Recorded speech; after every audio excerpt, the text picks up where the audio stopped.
ಶೌರ್ಯ ಸಾಹಸದ ಪ್ರತೀಕ ವಂದೇ ಮಾತರಂ ವಾಗ್ಮಿ ಚಕ್ರವರ್ತಿ ಸುಲೆಬೆಲೆ. ದಾವಣಗೆರೆ ಜಿಲ್ಲೆ ಹರಿಹರ. ಭಾರತದ ಸನಾತನ ಧರ್ಮ ಸಂಸ್ಕೃತಿಯನ್ನು ಉಳಿಸಿ ಬೆಳೆಸಿದ ಶೌರ್ಯ ಮತ್ತು ಸಾಹಸದ ಪ್ರತೀಕವೇ ವಂದೇ ಮಾತರಂ ಗೀತೆ ಎಂದು ಯುವ ಬ್ರಿಗೇಡ್ ಸಂಸ್ಥಾಪಕ ವಾಗ್ಮಿ ಚಕ್ರವರ್ತಿ ಸುಲೆಬೆಲೆ ಹೇಳಿದರು. ನಗರದ ಗಾಂಧಿ ಮೈದಾನದಲ್ಲಿ ಭಾನುವಾರ ಸನಾತನ ಸಿಂಧು ಹರಿಹರ ವತಿಯಿಂದ ಆಯೋಜಿಸಲಾದ ವಂದೇ ಮಾತರಂ ರಾಷ್ಟ್ರಭಕ್ತಿ ಗೀತೆಯ 150ನೇ ವರ್ಷದ ಸಂಭ್ರಮಾಚರಣೆ ಹಾಗೂ ಬೃಹತ್ ಬಹಿರಂಗ ಸಭೆಯನ್ನು ಉದ್ದೇಶಿಸಿ ಅವರು ಮಾತನಾಡಿದರು. ವಿವಿಧ ಕಾರಣಗಳಿಂದ ಭಾರತವನ್ನು ಆಕ್ರಮಿಸಿದ ಅನ್ಯ ಸಂಸ್ಕೃತಿಗಳ ನಡುವೆಯೂ ದೇಶಭಕ್ತರು ನಮ್ಮ ಸನಾತನ ಸಂಸ್ಕೃತಿಯನ್ನು ರಕ್ಷಿಸಿ ಬೆಳೆಸಿದ್ದಾರೆ. ಬ್ರಿಟಿಷರ ಕಪಿಮುಷ್ಟಿಯಲ್ಲಿ ನರಳುತ್ತಿದ್ದ ಭಾರತ ಮಾತೆಯನ್ನು ಸ್ವಾತಂತ್ರ್ಯ ಸೇನಾನಿಗಳು ಉಗ್ರ ಹೋರಾಟದ ಮೂಲಕ ಮುಕ್ತಗೊಳಿಸಿದ್ರು. ಬ್ರಿಟಿಷರು, ಮೊಘಲರು ಹಾಗೂ ಅರಬ್ ಆಕ್ರಮಣಕಾರರಿಗೆ ದೇಶಭಕ್ತರು ಸಮರ್ಥ ಉತ್ತರ ನೀಡಿದರು. ಅದರ ಫಲವಾಗಿ ಇಂದು ಭಾರತ ಸ್ವಾತಂತ್ರ್ಯ ಲಕ್ಷ್ಮಿ ಸರ್ವಾಂಗಭೂಷಿತಳಾಗಿ ಪರಮ ವೈಭವದಿಂದ ಕಂಗೊಳಿಸುತ್ತಿದೆ ಎಂದು ಹೇಳಿದರು. ವಂದೇ ಮಾತರಂ ಎಂದರೆ ಭಾರತ ಮಾತೆಗೆ ನಮ್ಮ ನಮನ. 1858ರಲ್ಲಿ ದೇಶಭಕ್ತ ಬಂಕಿಂ ಚಂದ್ರ ಚಟ್ಟೋಪಾಧ್ಯಾಯರು ರಚಿಸಿದ ಈ ಗೀತೆ ಇಂದು ರಾಷ್ಟ್ರ ರಣಮಂತ್ರವಾಗಿ ರೂಪುಗೊಂಡಿದೆ ಎಂದು ಚಕ್ರವರ್ತಿ ಸುಲೆಬೆಲೆ ಅಭಿಪ್ರಾಯಪಟ್ಟರು. ಕಾರ್ಯಕ್ರಮದ ಪ್ರಾಸ್ತಾವಿಕ ಭಾಷಣವನ್ನು ಶಾಸಕ ಬಿಪಿ ಹರೀಶ್ ನೆರವೇರಿಸಿದರು.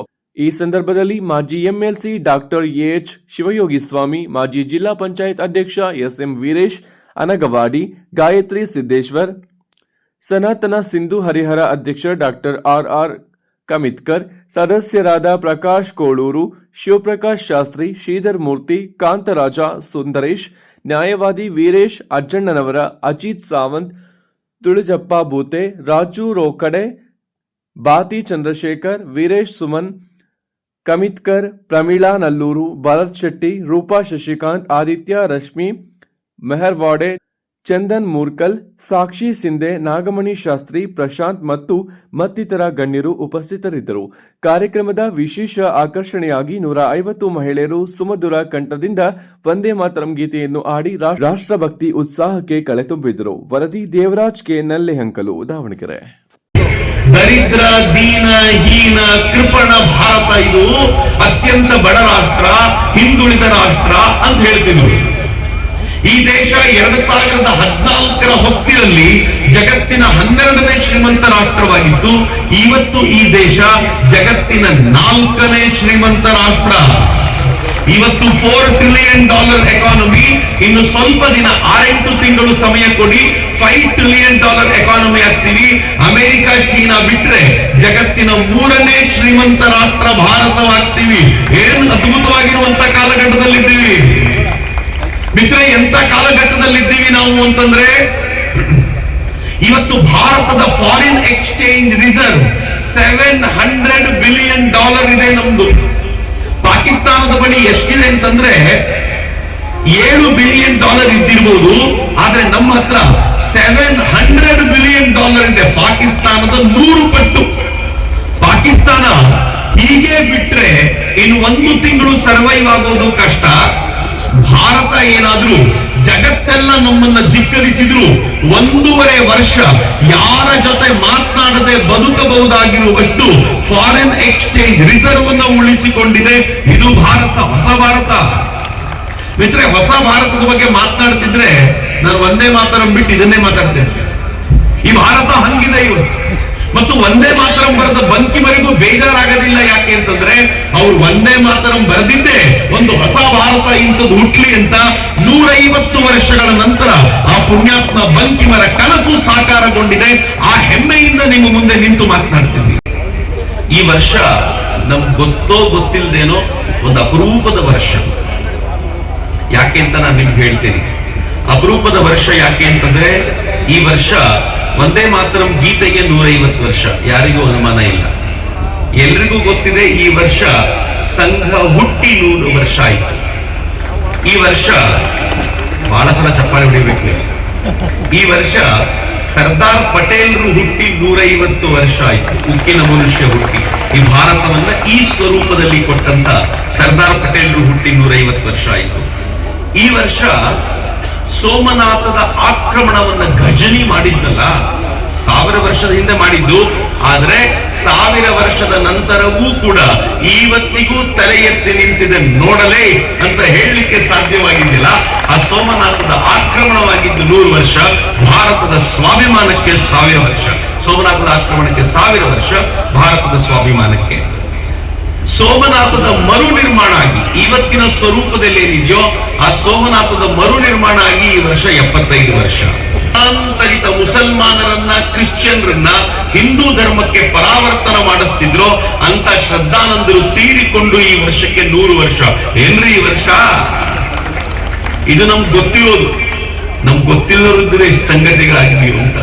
ಅಂದ್ರೆ ಈ ವರ್ಷಕ್ಕೆ ಸರಿಯಾಗಿ 75 ವರ್ಷಗಳ ಹಿಂದೆ, 100 ವರ್ಷಗಳ ಹಿಂದೆ, 150 ವರ್ಷಗಳ ಹಿಂದೆ ಯುಗ ಪರಿವರ್ತನೆಯ ಒಂದು ಕಾಲ ಬಂದಿತ್ತು.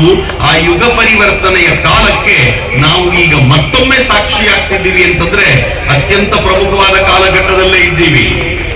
ಎಂತ ಪ್ರಮುಖವಾದ ಕಾಲಘಟ್ಟ ಅಂತಂದ್ರೆ ತಿಕ್ಕಲ ಟ್ರಂಪ್, ಹುಚ್ಚ ಟ್ರಂಪ್ 25% ಟ್ಯಾರಿಫ್ ಅಂದಾಗ ಜಗತ್ತಿನ ಅನೇಕ ರಾಷ್ಟ್ರಗಳ ಅಧ್ಯಕ್ಷರು ಅವನ ಆಫೀಸಿನ ಮುಂದೆ ಸಾಲ ಕೂತ್ಕೊಂಡ್ರು, ಪ್ಲೀಸ್ ಕಡಿಮೆ ಮಾಡಬಹುದಾ ಅಂತ.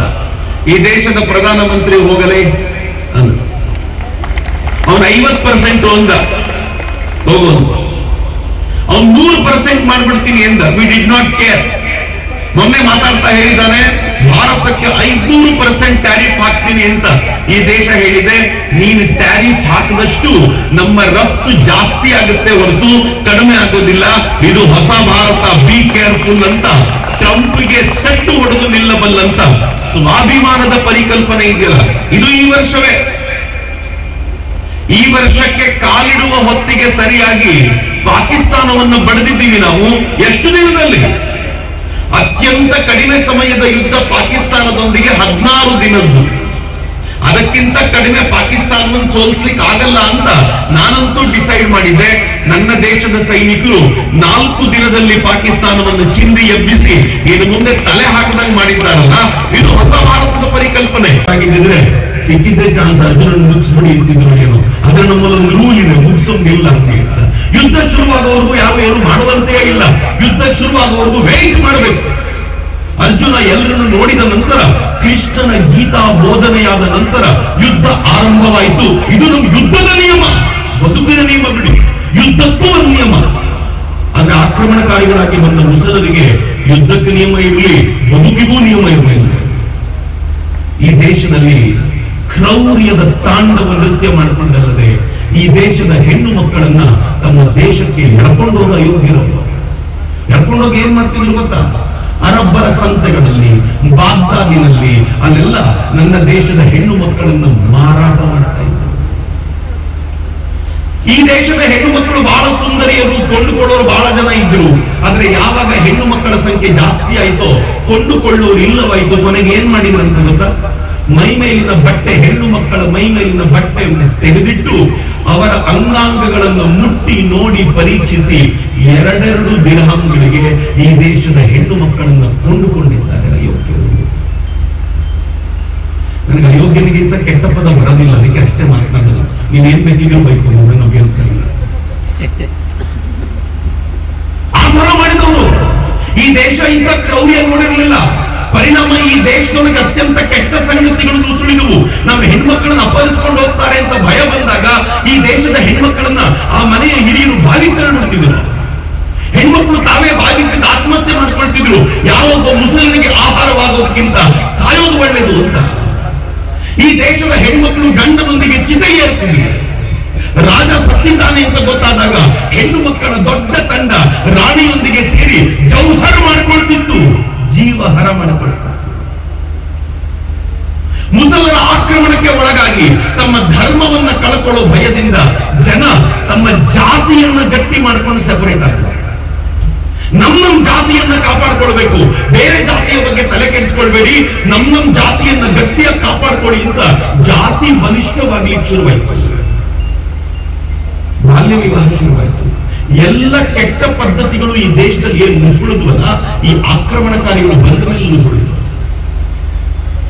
ಅದರ ಪರಿಣಾಮ ಏನಾಯ್ತು ಅಂತಂದ್ರೆ ಮುಸಲರಲ್ಲಿ ಬಡದು ನಾವು ಅಟ್ಟಿದ್ವಿ, ಆದ್ರೆ ಅವ್ರು ಬಿಟ್ಟೋದಂತ ಅವರ ಕಾರಣಕ್ಕೆ ಹುಟ್ಟಿದಂತ ಈ ದ್ವೇಷಗಳೆಲ್ಲ ಹೀಗೇ ಉಳಿಕೊಂಡಿತ್ತು.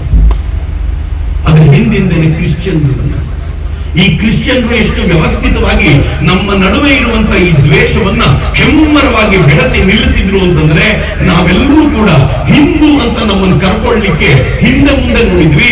ನಾನು ಒಕ್ಕಲಿಗನಾದೆ, ನಾನು ವೀರಶೈವನಾದೆ, ನಾನು ಲಿಂಗಾಯತ ಅಂತ ಪ್ರತ್ಯೇಕವಾಗಿ ಹೊಡೆದ್ರು, ನಾನು ಬ್ರಾಹ್ಮಣನಾದೆ, ನಾನು ಬೇರೆ ಬೇರೆ ಬೇರೆ ಬೇರೆ ಜಾತಿಯಾಗಿ ನನ್ನನ್ನು ವಿಂಗಡಿಸಿಕೊಂಡೆ, ಹಿಂದುವಾಗಿ ಕರೆದುಕೊಳ್ಳೋದ್ರಲ್ಲಿ ಸೋತೆ.